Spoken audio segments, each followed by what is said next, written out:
Shalom, shalom, shalom, mes chers frères et sœurs, soyez bénis, que la grâce et la paix du Seigneur soient avec chacun d'entre vous. Nous bénissons encore le Seigneur pour ce moment qu'il nous accorde, ce temps qu'il nous accorde.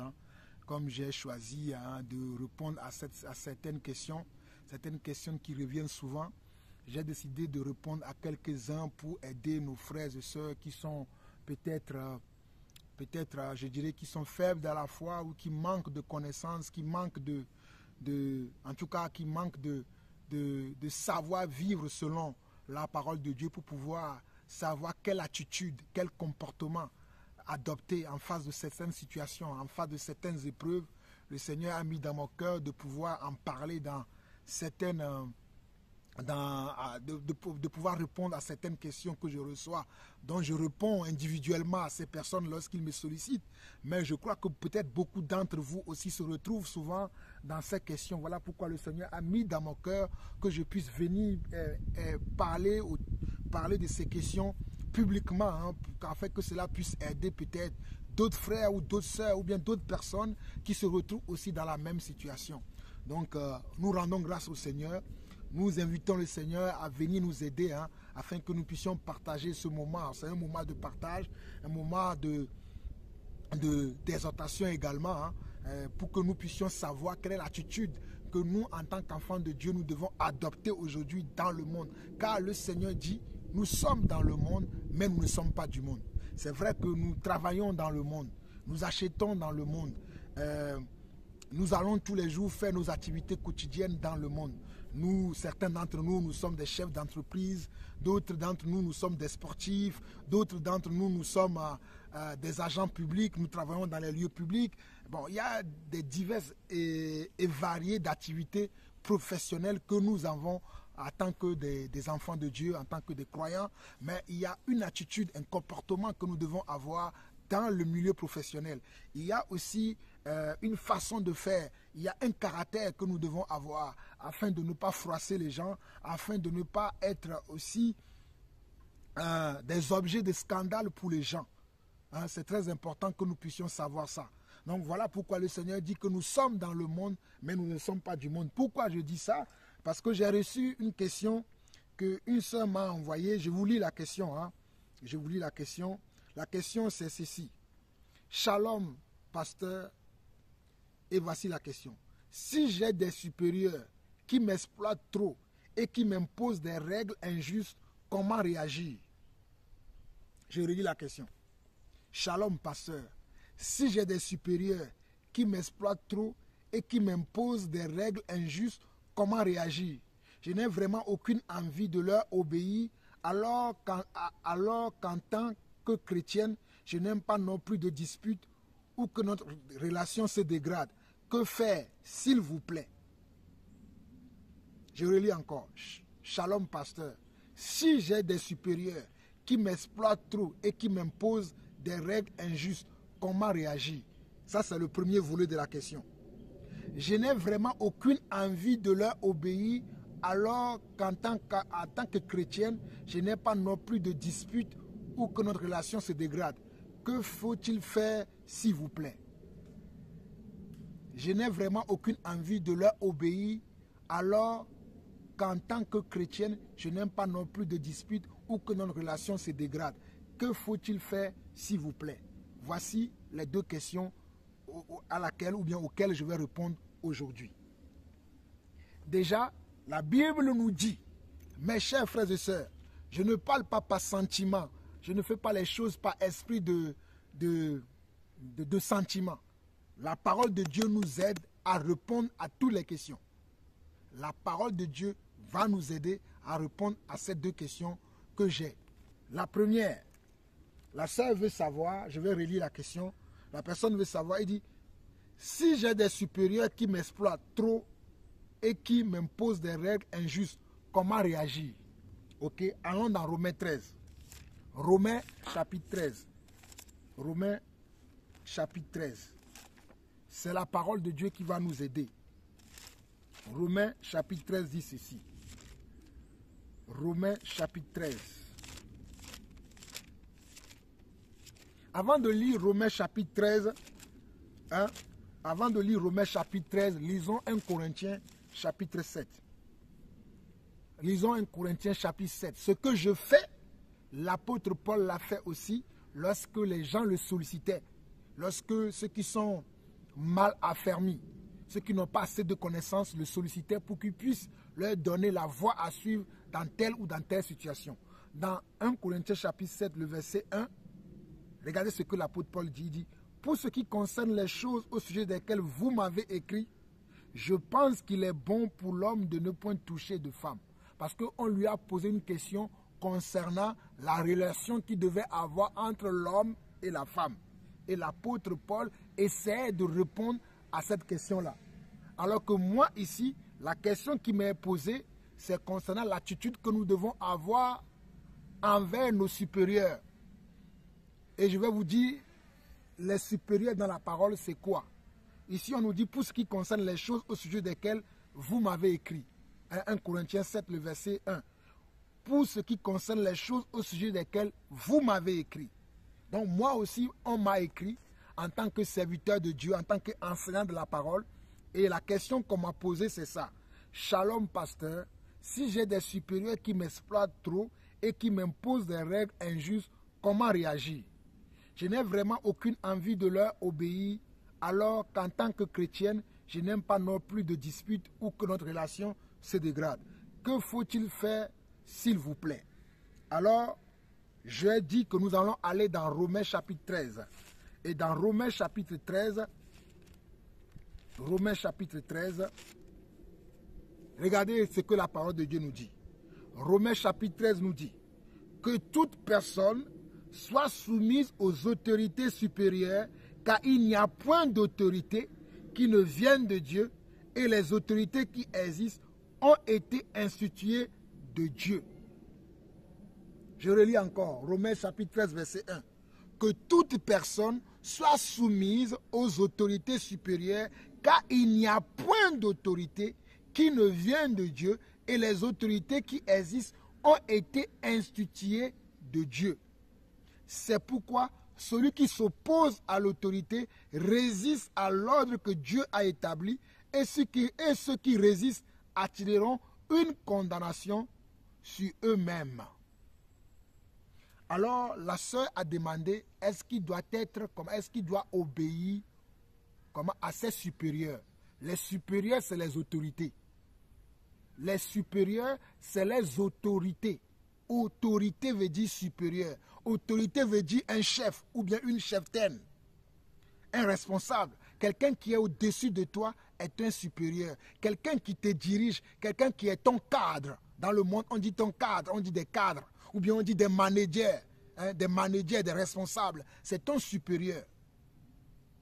Quelle doit être votre relation? Votre relation doit être des relations, bien sûr, cordiales. Je dis bien, votre relation doit être cordiale.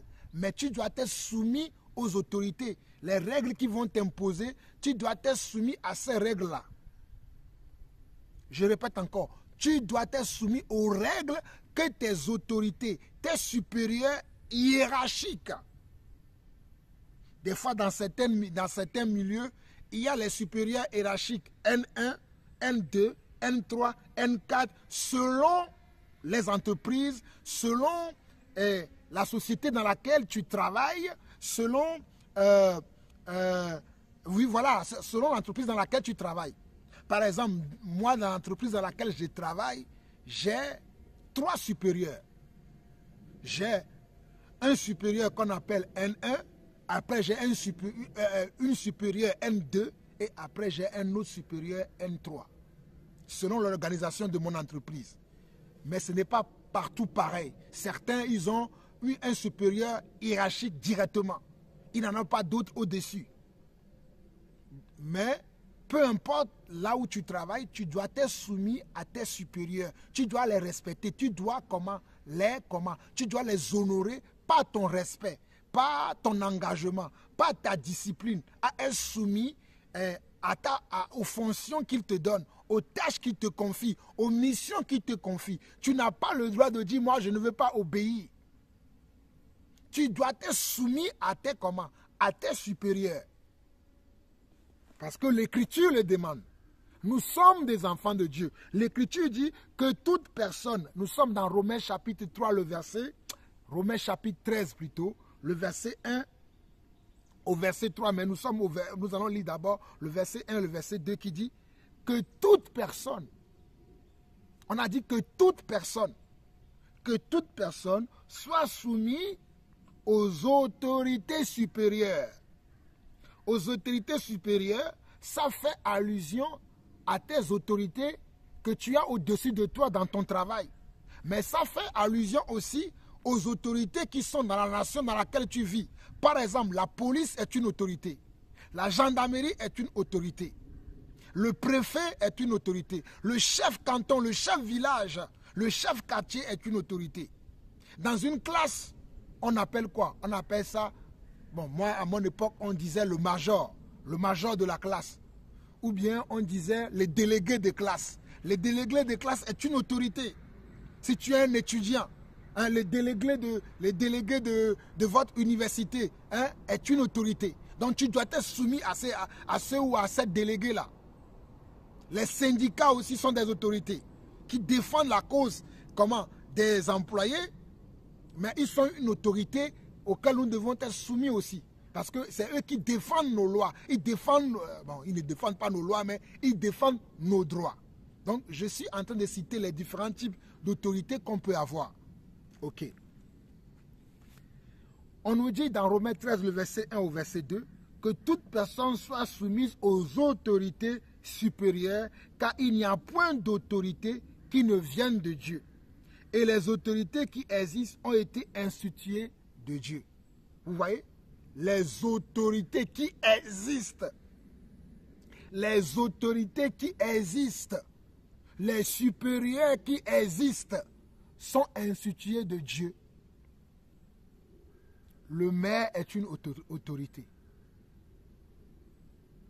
Les ministres, les députés, le président est une autorité. Tu dois être soumis à ces personnes-là. Bon, mais ça maintenant c'est les autorités supérieures. Mais il y a des petites autorités que nous avons dans nos emplois que nous occupons dans le monde. C'est pour ça que je parlais des chefs hiérarchiques que nous avons au-dessus de nous. Amen. Ok. Verset 2. On nous dit, c'est pourquoi celui qui s'oppose à l'autorité. Tu dois faire de telle sorte de ne pas t'opposer à l'autorité. Parce qu'on nous dit que celui qui s'oppose à l'autorité résiste à l'ordre que Dieu a établi, et ceux qui résistent attireront une condamnation sur eux-mêmes. Vous voyez, on ne doit pas résister à l'autorité que Dieu a établie sur nous. On ne doit pas résister. Le seul moment où on doit résister à une autorité, comme nous avons des exemples dans la Bible, c'est si cette autorité-là veut nous amener à adorer un faux Dieu. Car dans les lois que Dieu nous a données, Dieu a dit que tu aimeras comment? Tu auras qu'un seul Dieu. Tu n'auras pas deux dieux, ni trois dieux, ni quatre dieux. Le seul moment où tu peux résister à une autorité, et ça ne sera pas considéré comme un péché pour toi, c'est si l'autorité veut t'amener à adorer une autre créature, l'autorité veut t'amener à idolâtrer quelque chose, l'autorité veut t'amener à avoir une attitude que Dieu n'apprécierait pas. Là, tu n'es pas soumis à l'autorité. Parce que cette autorité-là, qui veut t'amener à aller prier un autre Dieu, à aller obéir à quelqu'un d'autre, ou bien à une autre entité spirituelle, à ce moment-là, tu dois désobéir à l'exemple de qui? À l'exemple de qui dans la parole?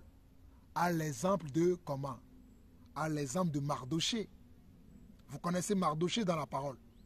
À l'exemple de qui? À l'exemple de Shadrach, Meshach et Abednego dans la parole.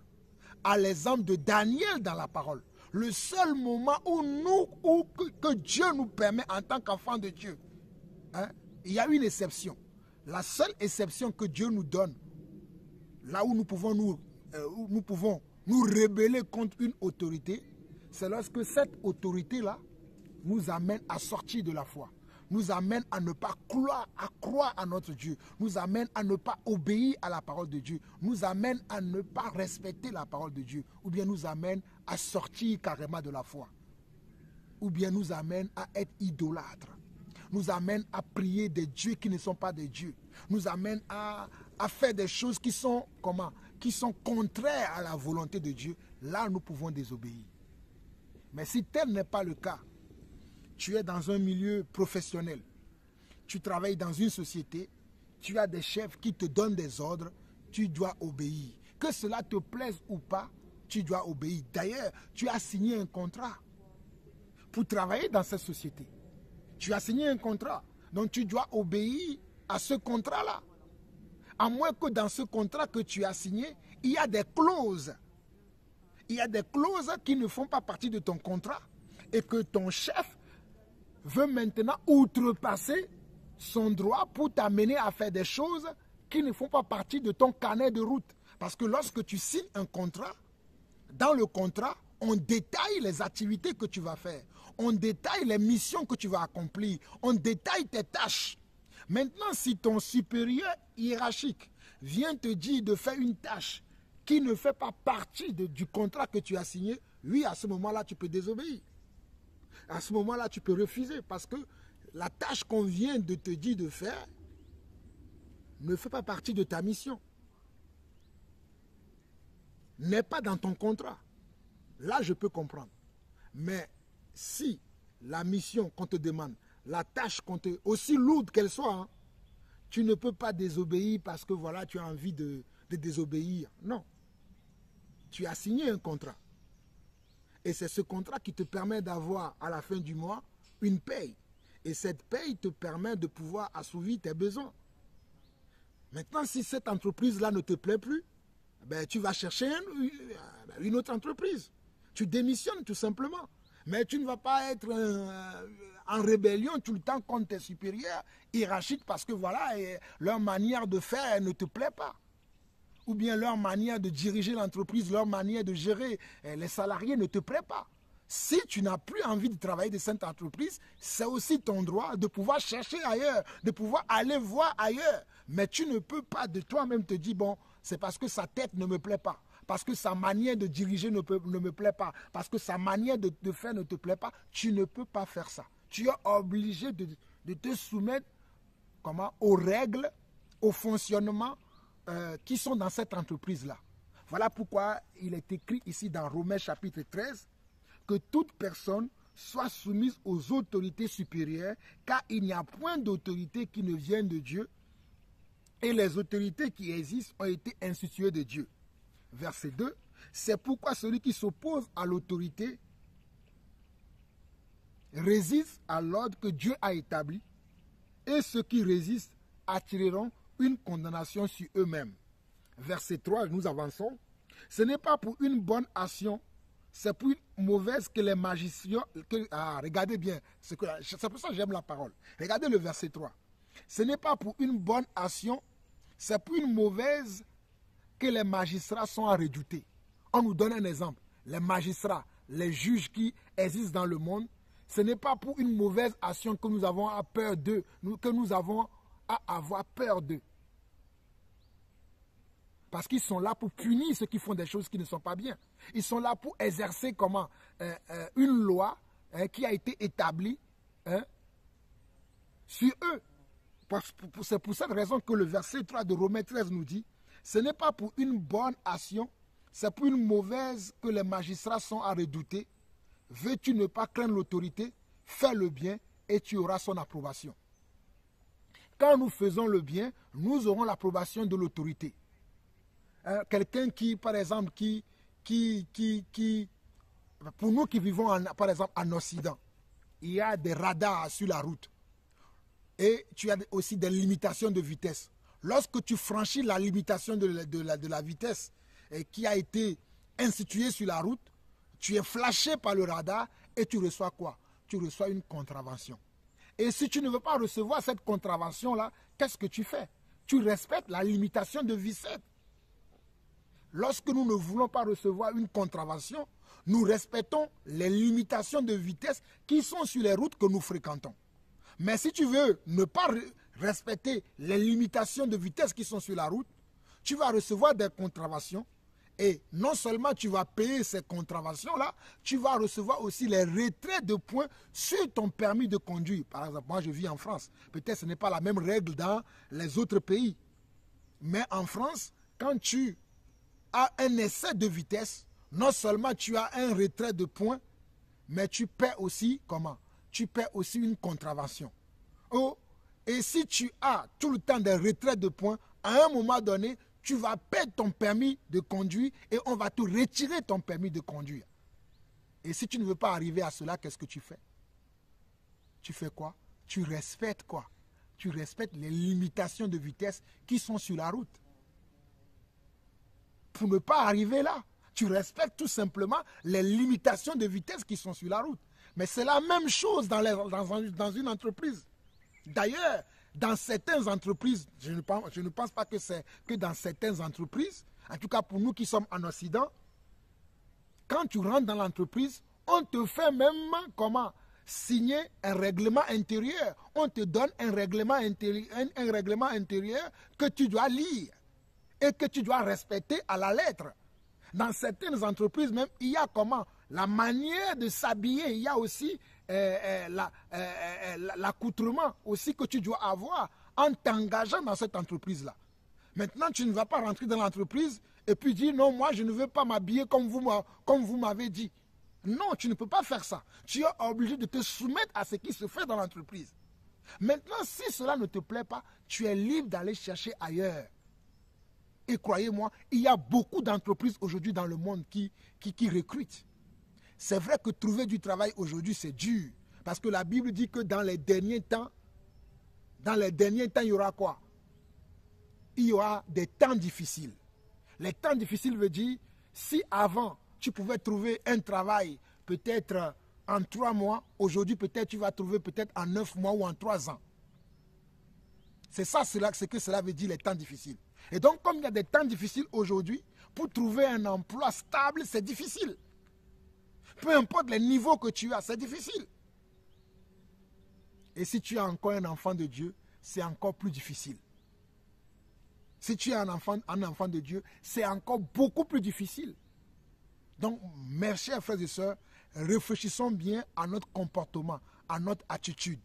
Je ne dis pas que nous devons dire oui à tout, mais lorsque vous voulez vous engager dans un emploi, dans une entreprise, regardez bien les tâches et les missions qui vous sont confiées.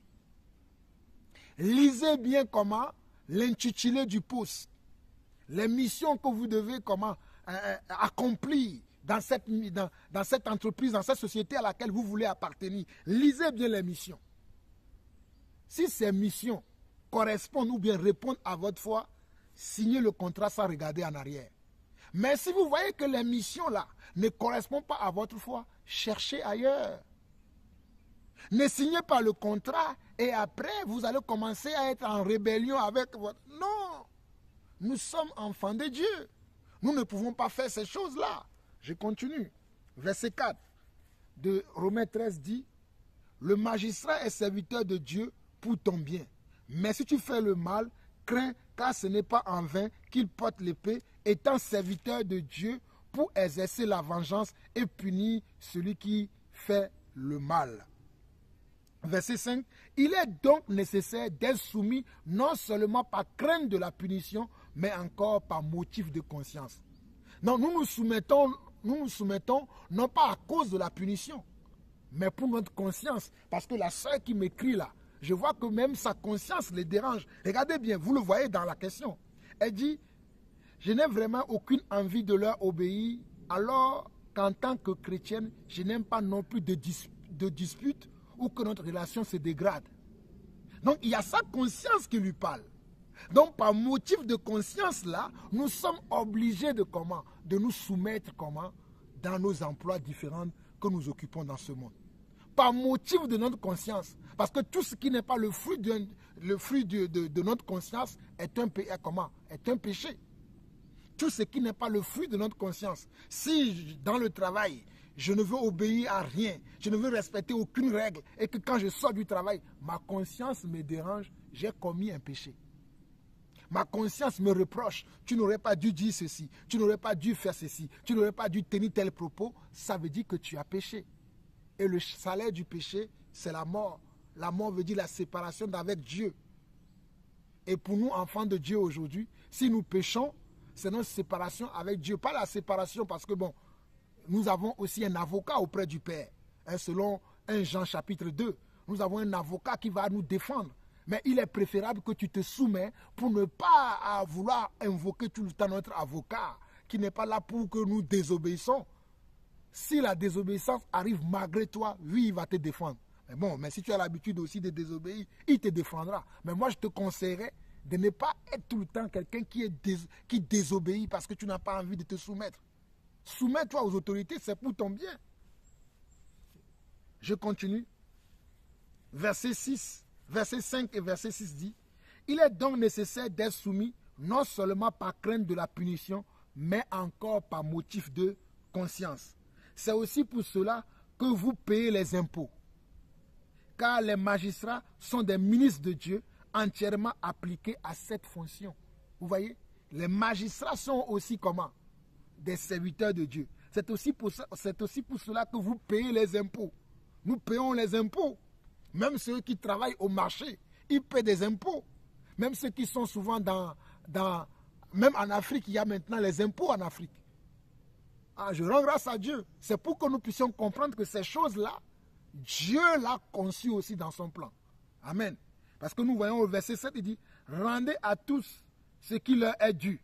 L'impôt à celui qui vous devez l'impôt, la tribu à celui qui vous devez le tribut, la crainte à celui qui vous devez la crainte, l'honneur à qui vous devez l'honneur. » Regardez le verset 7, Romains 13 qui dit, « Rendez à tous ce qui leur est dû. Rendez à tous ce qui leur est dû. L'impôt à qui vous devez l'impôt, le tribut à qui vous devez le tribut, la crainte à qui vous devez la crainte, l'honneur à qui vous devez l'honneur. » Celui que tu dois honorer, honore-le. On a dans 1 Pierre 3 ou 1 Pierre 2, on dit honorez le roi, craignez les... On va lire ce passage-là à la fin. Mais regardez, rendez à tous ce qui leur est dû, l'impôt à qui vous devez l'impôt. Il y a des gens qui n'aiment pas payer l'impôt. Ils travaillent, mais ils ne veulent pas payer l'impôt. Ils gagnent de l'argent, mais ils ne veulent pas payer des impôts. Mais paye tes impôts. Avec les impôts, on travaille sur les infrastructures de la vie dans laquelle tu habites, dans le pays dans lequel tu habites. On fait beaucoup de choses. On crée des routes, pour ne citer que cela. Bref, vous savez de quoi je parle. Verset 8, on nous dit, « Ne devez rien à personne, si ce n'est de vous aimer les uns les autres, car celui qui aime les autres a accompli la loi. » Ne devez rien à personne, si ce n'est de vous aimer les uns les autres, car celui qui aime les autres a accompli la loi. Donc toi, en tant qu'enfant de Dieu, tu dois aimer ton chef. Tu dois aimer tes supérieurs, car celui qui aime son supérieur a accompli la loi. Bon, pas que ton supérieur, tu dois aimer tout le monde, car le Romains 13, verset 8 nous dit, « Ne devez rien à personne. » Mais avant qu'on nous dise de ne rien devoir à personne, regardez bien ce qu'on nous dit au verset 7 de Romains 13. Romains 13, verset 7 dit, « Rendez à tous ce qui leur est dû. L'impôt à qui vous devez l'impôt, les tribus à qui vous devez les tribus, la crainte à qui vous devez la crainte, l'honneur à qui vous devez l'honneur. » Si c'est ton chef que tu dois honorer, honore-le. Si tu dois le craindre, crains-le. Amen. Et au verset 8, on nous dit, « Ne devez rien à personne, si ce n'est de vous aimer les uns les autres, car celui qui aime les autres a accompli la loi. » Donc, nous devons nous aimer. Nous devons également aimer les autres. Et celui qui aime l'autre a accompli la loi. Nous ne sommes pas là pour être dans les guerres, les querelles inutiles. Nous ne devons pas être dans les querelles inutiles. Aujourd'hui, nous devons racheter le temps. Si tu es enfant de Dieu véritable, tu dois racheter le temps et éviter des querelles inutiles. Vous allez voir dans certains milieux professionnels, les gens créent des petites coalitions, des petits groupes pour se rebeller contre leurs responsables hiérarchiques, pour se rebeller peut-être contre un autre collègue ou bien une autre collègue. Toi, ne sois pas dans ce genre de choses.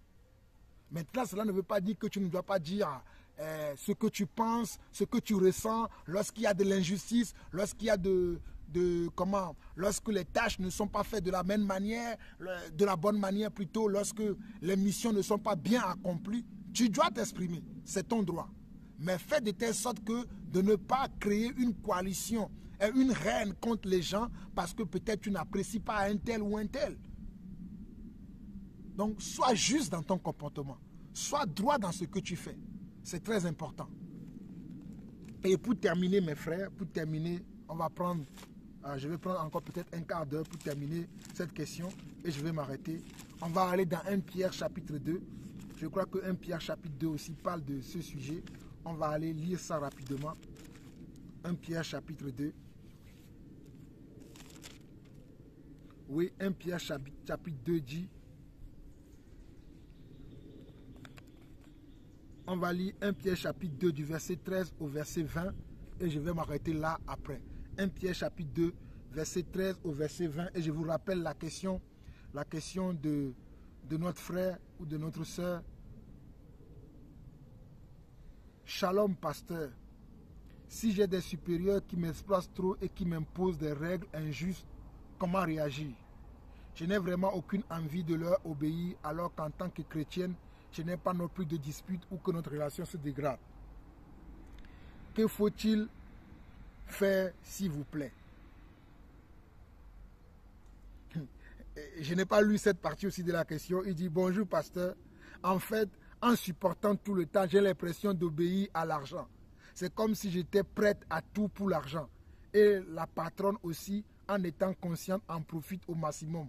Puisque c'est elle qui détient l'argent. C'est à elle aussi tout le pouvoir. Donc quoi qu'elle fasse aussi capricieuse soit-elle, elle est aussi... donc, quoi qu'elle fasse aussi capricieuse soit-elle, elle aussi sûre que nous plions toujours devant ses caprices et volontés. C'est juste ce qui me dérange. Bon, enfin, j'ai compris ce qu'elle veut dire, la personne. Elle dit, en fait, en supportant tout le temps, j'ai l'impression comme si j'obéis à l'argent. C'est comme si j'étais prête à tout pour l'argent. Et la patronne aussi, en étant consciente, en profite. Donc, elle croit que comme elle obéit à tout, sa patronne aussi en profite de cela. Mais tu dois obéissance à ton patron ou à ta patronne, à ton supérieur, comme je l'ai dit déjà.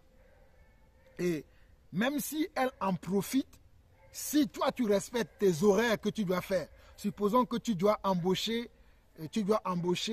à 7 heures et débaucher à 15 heures. Ben tant que tu sais que tu as embauché à 7 heures et 15 heures arrivent et que tu dois débaucher, ben tu débauches. Si tu dois faire des heures supplémentaires, c'est selon ton avis.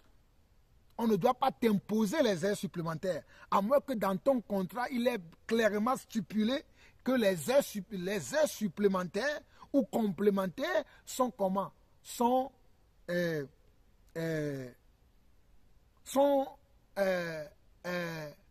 comment je peux dire? Sont imposées au fait que tu ne peux pas refuser de faire des heures supplémentaires. C'est ce qu'on appelle des clauses qui font partie aussi des contrats. Dans certaines entreprises, oui, c'est vrai que tu ne peux pas refuser les heures supplémentaires lorsqu'on te le demande. Alors que dans d'autres milieux, les heures supplémentaires sont au volontariat. Par exemple, comme chez moi, dans mon entreprise, les heures supplémentaires sont au volontariat. Mais dans la même entreprise, dans laquelle je travaille, il y a certains corps de métier où les heures supplémentaires là-bas ne sont pas au volontariat. Ils sont imposés. Vous voyez ce que je veux dire? Donc, si tu es dans telle situation, ma soeur, tu es obligé de comment? Ou mon frère, tu es obligé de faire quoi? Tu es obligé de te soumettre parce que tu as signé le contrat et tu ne peux pas revenir en arrière.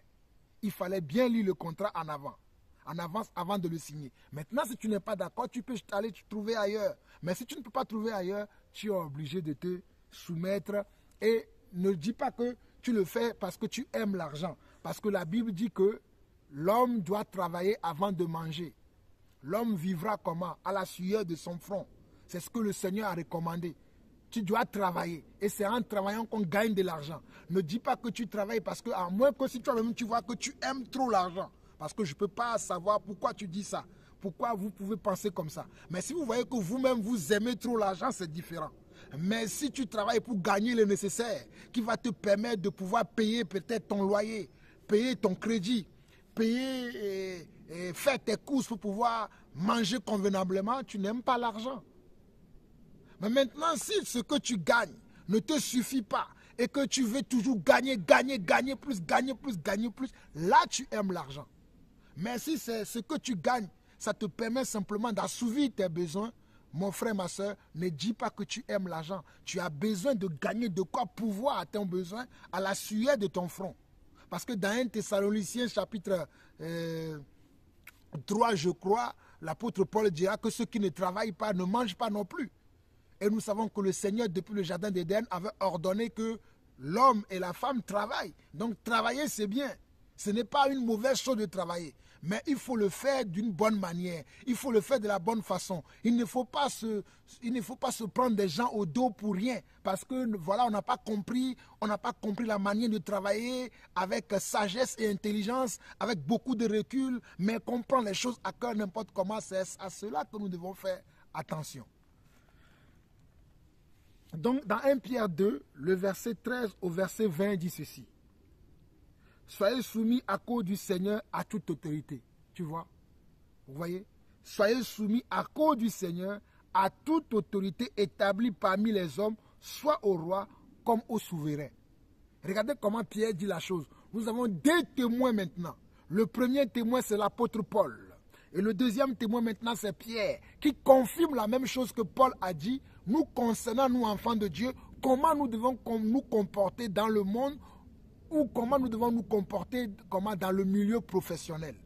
On nous dit, soyez soumis à cause du Seigneur à toute autorité établie parmi les hommes. À toute autorité établie parmi les hommes. Soit au roi comme souverain, soit au gouverneur comme envoyé par lui pour punir les malfaiteurs et pour approuver les gens de bien, car c'est la volonté de Dieu qu'en pratiquant le bien, vous réduisez au silence les hommes ignorants et insensés, étant libres sans faire de la liberté un voile qui couvre la méchanceté, mais agissant comme des serviteurs de Dieu. Vous voyez, nous sommes libres, mais ce n'est pas cette liberté-là que Dieu nous donne ne nous permet pas de faire n'importe quoi. Pour dire parce que je suis libre, comme je suis libre, je ne vais pas me soumettre à mon autorité, je ne vais pas me soumettre à mon supérieur, je ne vais pas respecter ceux qui sont au-dessus de moi, mes responsables hiérarchiques N1, N2, ainsi de suite. Ce n'est pas parce que tu es libre que tu ne respectes pas les gens. Tu es libre, mais tu dois respecter tes autorités qui sont au-dessus de toi. Tu dois être soumis aux règles qui sont posées dans la société, au fonctionnement de la société. Et d'ailleurs, une société dans laquelle il n'y a pas de règles, qu'il n'y a pas de loi, c'est une société qui ne va pas bien. Est-ce que nous comprenons ça? Une société dans laquelle il n'y a pas de règles, il n'y a pas de fonctionnement, est une société qui ne va pas bien. Donc, dans toutes les sociétés, il y a toujours des règles, il y a toujours des fonctionnements. Donc, lorsque tu veux rentrer dans une société, cherche à connaître déjà les règles, les fonctionnements qui sont dans cette société-là. Si elles correspondent à tes valeurs, à tes prérogatives, à ce que tu crois. Si elles vont à son encontre, ne va pas là-bas. Pour ne pas dire plus tard si je savais. Voilà pourquoi prends le temps avant de t'engager. Amen. Prenons le temps avant de nous engager. Mais une fois que tu es engagé, tu ne peux plus revenir en arrière. Tu es obligé de faire avec. Tu es obligé de te soumettre. Tu es obligé de respecter les lois, les prérogatives qui sont requises dans cet emploi, dans ce travail, dans cette entreprise, dans cette société-là, dans ce milieu-là, ce milieu professionnel-là. Amen. Donc, on nous dit ici, du verset 13 au verset 20 de 1 Pierre 2, « Soyez soumis à cause du Seigneur à toute autorité établie parmi les hommes, soit au roi comme au souverain, soit au gouverneur comme envoyé par lui pour punir les malfaiteurs et pour approuver les gens de bien, car c'est la volonté de Dieu. Qu'en pratiquant le bien, vous réduisez au silence les hommes ignorants et insensés, étant libres sans faire de la liberté un voile qui couvre la méchanceté, mais agissant comme des serviteurs de Dieu. Honorez tout le monde, aimez les frères, craignez Dieu, honorez le roi. » Verset 18, regardez. « Serviteurs, soyez soumis j'aime la parole de Dieu. Regardez bien ce que la parole dit. 1 Pierre 2, verset 18. Serviteurs, soyez soumis en toute crainte à vos maîtres. Serviteurs. Si tu es dans un emploi en tant que serviteur, c'est-à-dire tu accomplis des tâches, tu n'es pas le chef, tu n'es pas le supérieur, tu as le rang de serviteur, sois soumis. Tu as le rang de serviteur, sois soumis ou sois soumise. Serviteurs, soyez soumis en toute crainte à vos maîtres, non seulement à ceux qui sont bons et doux, mais aussi à ceux qui sont d'un caractère difficile. Comme la sœur l'a dit ici, que souvent sa chef cherche à profiter. Même si elle cherche à profiter, tu dois être soumise. Ce n'est pas moi qui le dis, mais c'est l'Écriture.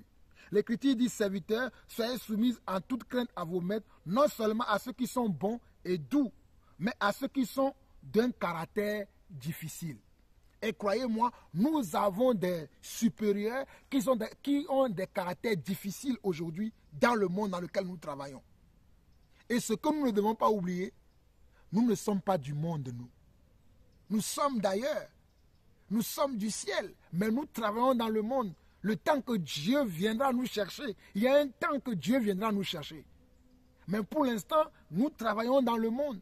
Et même dans ce travail-là, le Seigneur travaille notre caractère. Il nous façonne. Il utilise ces méchants, il utilise ces personnes qui sont dures de caractère, qui sont difficiles de caractère, pour nous tailler à l'intérieur de nous, pour nous donner une forme, afin que nous puissions développer les aspects de l'esprit qui sont en nous. C'est ça qui va nous travailler la patience de Dieu en nous, qui va travailler la douceur de Dieu en nous, qui va travailler l'amour de Dieu en nous, qui va travailler la joie et la paix de Dieu en nous, peu importe ce que nous subissons. Dieu fait tout pour rien. Dieu fait tout pour quelque chose, quoi. Dieu ne fait rien, comment on dit la phrase? Dieu ne fait rien pour rien. Tout ce que Dieu a créé est bon et tout ce que Dieu fait est bon. C'est pour nous amener quelque part. Dieu utilise tout le monde, alléluia. Il utilise même ton prochain. Il utilise ton voisin. Donc c'est à toi de savoir pourquoi Dieu fait ces choses-là. Pour travailler, pour te donner une forme, pour te façonner, afin que tu sois quelqu'un de bien. Afin que tu sois quelqu'un de bien. Quelqu'un sur qui on peut compter, on peut dire non, Jean-Paul, je peux compter sur lui. Oh non, Alice, je peux compter sur lui. Non, Hélène, je peux compter sur lui. Non, je peux compter sur François. Parce que tu es quelqu'un de bien. Ça se voit, ça se ressent. Verset 18 à 20 de 1 Pierre 2 dit, « Serviteurs, soyez soumis en toute crainte à vos maîtres, non seulement à ceux qui sont bons et doux, mais aussi à ceux qui sont d'un caractère difficile. Car c'est une grâce, regardez bien, car c'est une grâce de supporter des afflictions par motif de conscience envers Dieu quand on souffre injustement. En effet, quelle gloire y a-t-il à supporter de mauvais traitements pour avoir commis des fautes? Mais si vous supportez la souffrance lorsque vous faites ce qui est bien, c'est une grâce devant Dieu.